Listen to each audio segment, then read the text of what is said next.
first week finished of my 30-day video challenge, and I'm actually kind of impressed that 7 videos have been rolled out in 7 days. But I just wanted to share something really quick with you guys today. I have a bit of a haul to share, and I picked up a couple items from the MAC Semi-Precious collection that came out on the 7th. So I went to the counter and browsed everything. I actually had a pretty long wish list, but only walked away with 3 things. Now, this collection is massive. There is a huge mineralized focus as well. There were new brushes released, lipsticks, cream sheen glasses, the whole shebang. So starting out with the brushes, 4 of them were released. A crease brush, a shader brush, kind of like a blush face type brush, and an angled kabuki brush. So of the 4, I only got 1. This is the one that I got. This is the 128, and it's a split fiber brush, so you can see the synthetic fibers here and the natural fibers there. And I think it's a good size to sort of get your highlight on, blush, contour with sort of this end here. It's really, really soft, and the density on this reminds me of the 109, and I love the 109, so I only decided to get 1 of the 2. I already have an angled kabuki, so that was that one out.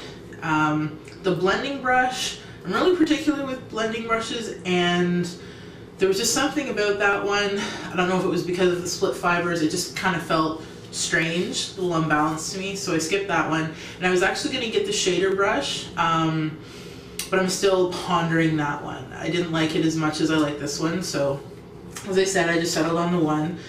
Now, as far as the lip products, the lipsticks were all relatively neutral. I think 3 of them were luster finishes, and the last one was a frost, something like that. And I thought the colors were really pretty, but similar to things that I already have or colors that I just don't wear. So I skipped on all of those. With the cream sheen glasses, I love those glosses. As far as like a true gloss, those are my favorite that MAC does. And I already have Looks Like Sin. I got it from when it first released, and it's just a really sort of deep berry, but it's sheer enough to make it wearable. And then the only other one that really caught my interest was this one. This is geo-pink, and it's just a really pretty, I almost want to say like a true coral. I'm actually wearing it right now, and I feel like this is a little bit more opaque than some of the other ones, and I feel like the formula is a little bit thicker. It's still not sticky at all, but when I first put it on my lips, I was kind of surprised with the texture of it. Again, it's not unpleasant. It's not as if I don't like it, but it definitely is different. So you may want to try that out first before you get it if you're really particular with your glosses. Next part of the collection, they also released Charged Water, the mineralized lotion, and they were focusing on the mineralized satin finish. I don't need any of the 3, so I passed on all of that. And then there was mineralized skin finishes, which I was actually really excited about because they haven't launched anything really new and unique with the mineralized skin finishes in quite some time. So I had planned on getting Goldstone and Rose Quartz, and I was kind of disappointed because they were a lot more sheer than I was expecting, and on top of that, the color payoff I thought would be deeper than it actually was. So while I think they're all gorgeous, with the number of mineralized skin finishes that I already have, nothing again really stood out as being particularly different, so I passed on all of them. And then the biggest part of the collection was the mineralized eyeshadows. Now, I think there were 12 of them, and obviously that leaves a lot of choice. So there were a couple that I was interested in when I was there. I swatched all of them. So many of them are gorgeous in the pan, and while some of them do kind of get muddy when you actually apply them to the eye, I think if you sort of move around the pan strategically, you can actually get some really nice clear color payoff. But there was only one that I ended up getting, and I got this one, and this is Smoked Ruby, and it's just a really gorgeous sort of blackened red, but the red really comes through. It's not totally overwhelmed by the black, so I was really excited about this one. The other thing, I think there were 4 of them. This red one, the deep green, the deep blue, and the sort of blackened gold all have a very smooth finish. A lot of times in the past when they've released the mineralized eyeshadows, they can be really sort of glittery and a little bit more difficult to work with for most people, but these 4 in particular were incredibly smooth. They actually reminded me a lot of the blushes, which I'll touch on in a second.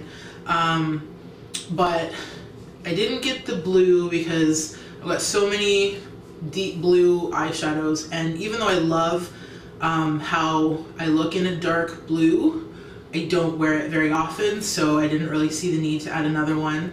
The dark green is actually stunning. I don't have a green exactly like it,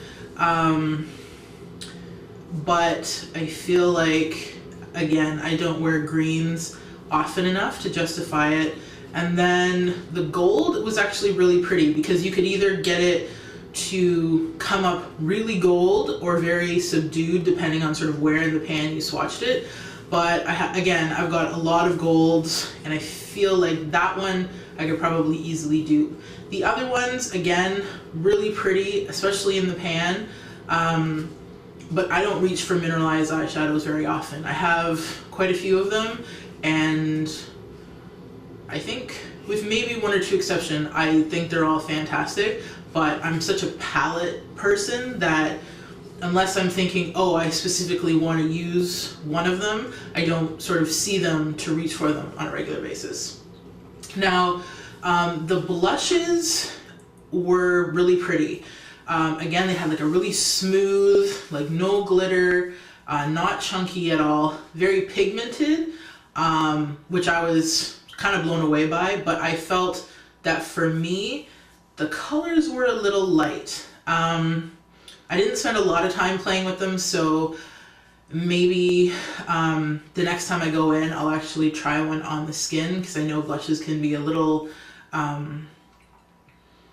finicky that way. They can look one way in a swatch versus how they come up on your face. But I felt like on my hand, they looked just a smidge too light. I feel like I could probably get away with them, but I had been hoping for sort of a deeper pigmentation. So those are the products that I picked up and sort of my general thoughts on the collection as a whole. But that's it for this video, so I will see you guys tomorrow. Bye.